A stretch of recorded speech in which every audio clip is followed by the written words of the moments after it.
23 मार्च 1931 Lahore central jail के बाहर हजारों लोग खड़े थे।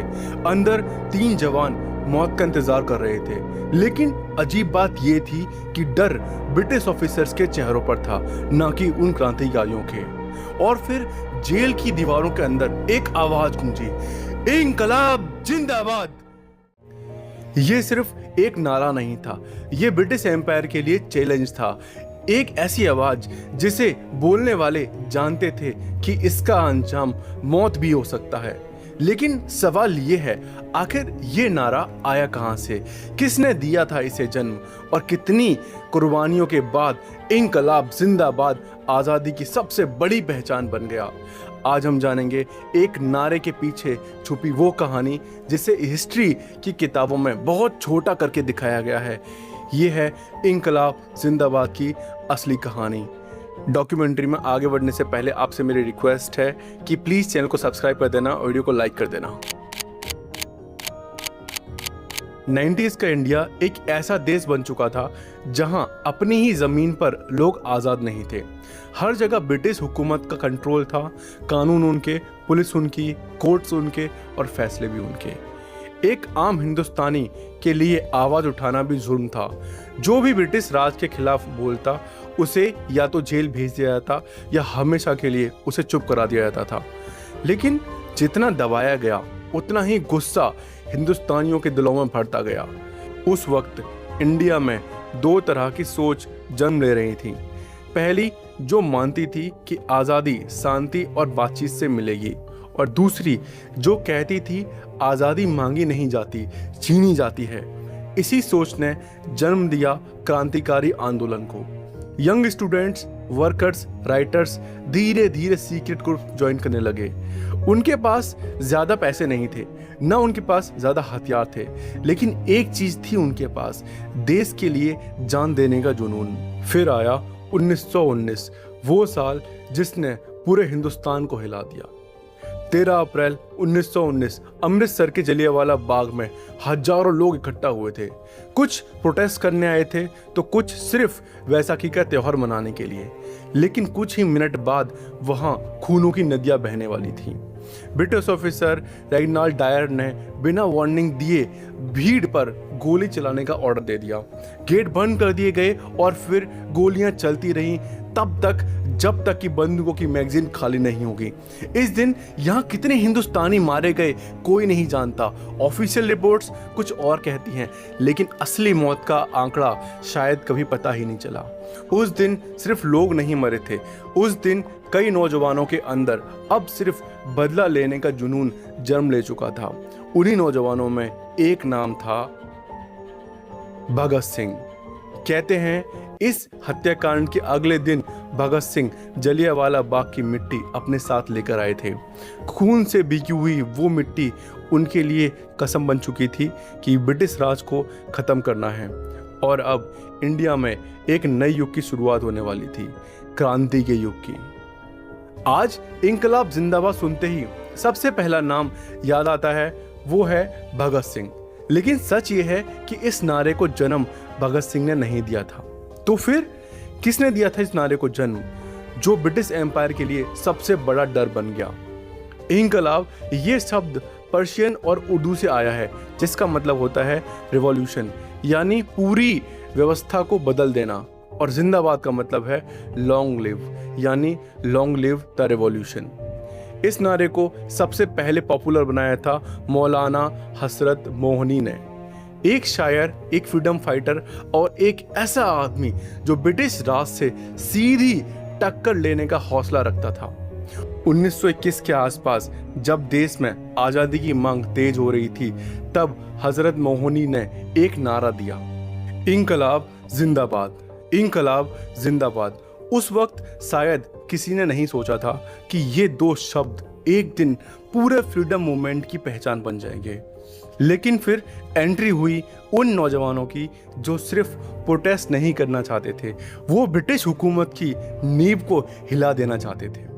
1920 के एंड तक भारत में क्रांतिकारियों के ग्रुप सीक्रेटली एक्टिव हो चुके थे। इनमें सबसे डेंजरस माना जाता था हिंदुस्तान सोशलिस्ट रिपब्लिकन एसोसिएशन यानी HSRA, और इसी ऑर्गेनाइजेशन का एक यंग मेंबर आगे चलकर इंकलाब जिंदाबाद को अमर करने वाला था। उनका नाम था भगत सिंह। भगत सिंह के लिए इंकलाब सिर्फ ब्रिटिश को हटाना नहीं था, वो पूरे सिस्टम को बदलना चाहते थे। गरीबी, एक्सप्लॉयटेशन, इनइक्वालिटी, उनके लिए असली आज़ादी का मतलब था एक नया भारत, एक नया हिंदुस्तान। और फिर 8 अप्रैल 1929 वो दिन जब इंकलाब जिंदाबाद की आवाज़ पहली बार ब्रिटिश असेंबली के अंदर गूंजी और उस आवाज़ ने पूरे एम्पायर को हिला दिया। 1929 ब्रिटिश गवर्नमेंट को लग रहा था कि वो इंडिया की हर आवाज़ को दबा सकती है, लेकिन उन्हें नहीं पता था कि कुछ नौजवान, कुछ क्रांतिकारी अब डर के आगे निकल चुके थे। उस वक्त ब्रिटिश हुकूमत एक नया कानून पास करने वाली थी, पब्लिक सेफ्टी बिल। एक ऐसा बिल जो क्रांतिकारियों और प्रोटेस्ट करने वालों को आसानी से अरेस्ट करने के लिए बनाया गया था, यानी आवाज़ उठाना और भी मुश्किल होने वाला था। और इसी वक्त हिंदुस्तान सोशलिस्ट रिपब्लिकन एसोसिएशन यानी HSRA ने एक डेंजरस प्लान बनाया। प्लान था ब्रिटिश असेंबली के अंदर धमाका करना। लेकिन यहां ध्यान देना, यह किसी को मारने का प्लान नहीं था बॉम्ब से। बॉम्ब ऐसा बनाया गया था कि सिर्फ आवाज हो, ताकि ब्रिटिश हुकूमत को मैसेज दिया जा सके। 8 अप्रैल 1929 दिल्ली सेंट्रल लेजिस्लेटिव असेंबली, 2 जवान अंदर एंटर करते हैं, भगत सिंह और बटुकेश्वर दत्त। जैसे ही बिल डिस्कस होना शुरू हुआ, एक बॉम्ब असेंबली के अंदर जा गिरा।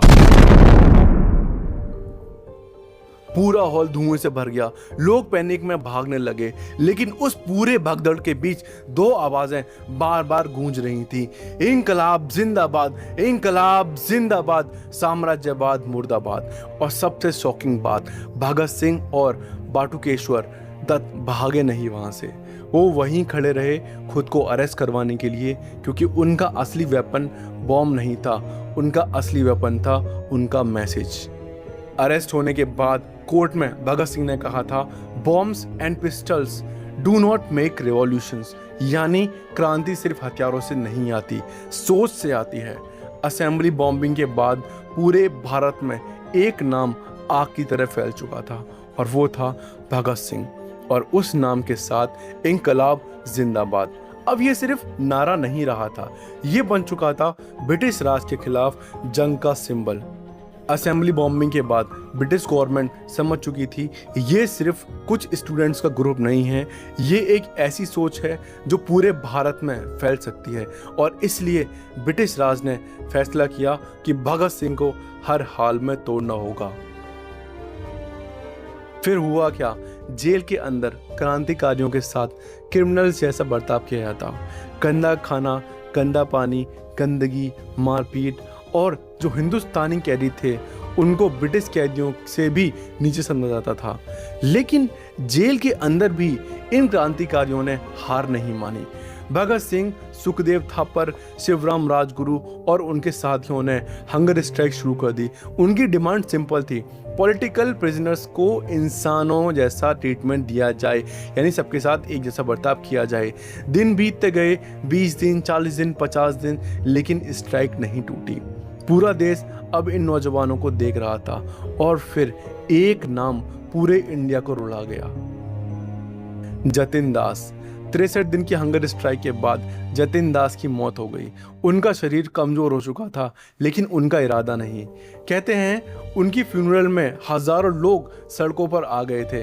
ब्रिटिश राज जितना इन आवाज़ों को दबाने की कोशिश करता, ये आवाज़ें उतनी ही पावरफुल होती जा रही थीं। इसीलिए ब्रिटिश गवर्नमेंट ने अब फाइनल डिसीजन ले लिया था। Lahore conspiracy case, court trials, secret hearings और फिर डेथ सेंटेंस। और अब आया वो दिन जब भगत सिंह, सुखदेव थापर और शिवराम राजगुरु, इन तीनों को फांसी की सजा सुनाई गई। 23 मार्च 1931 लाहौर सेंट्रल जेल। कहते हैं फांसी से कुछ देर पहले भी तीनों हंसते हुए चल रहे थे और उनकी आवाज जेल की दीवारों में गूंज रही थी, इंकलाब जिंदाबाद, इंकलाब जिंदाबाद। उस रात ब्रिटिश गवर्नमेंट ने सिर्फ 3 लोगों को नहीं मारा था, उन्होंने अनजाने में 3 लीजेंड्स को अमर कर दिया था। और उस दिन के बाद इंकलाब जिंदाबाद सिर्फ एक स्लोगन नहीं रहा, वो बन गया कुर्बानी का दूसरा नाम। 23 मार्च 1931 के बाद ब्रिटिश गवर्नमेंट को लगा था कि भगत सिंह और उनके साथियों की मौत के साथ इंकलाब जिंदाबाद की आवाज़ भी खत्म हो जाएगी, लेकिन हुआ इसका उल्टा। जितना ब्रिटिश राज ने इन नारों को दबाने की कोशिश की, ये उतना ही ज़्यादा फैलते गए। स्कूल्स में, कॉलेज में, फैक्ट्री वर्कर्स के बीच, सीक्रेट मीटिंग्स में, हर जगह एक ही आवाज़ सुनाई देने लगी, इंकलाब जिंदाबाद। आज़ादी के मूवमेंट में ये नारा एक इमोशन बन चुका था, एक ऐसी आवाज़ जो लोगों को डर के खिलाफ खड़ा होने की हिम्मत देती थी। लेकिन वक्त के साथ कई लोगों ने इस स्लोगन का मतलब सिर्फ ब्रिटिश के खिलाफ रिवोल्ट समझ लिया, जबकि भगत सिंह के लिए इंकलाब का मतलब उससे कहीं बड़ा था। वो सिर्फ हुकूमत बदलना नहीं चाहते थे, वो सोसाइटी बदलना चाहते थे। एक ऐसा भारत जहां एक्सप्लॉयटेशन ना हो, जहां इक्वालिटी हो, जहां यूथ खुलकर सोच सके।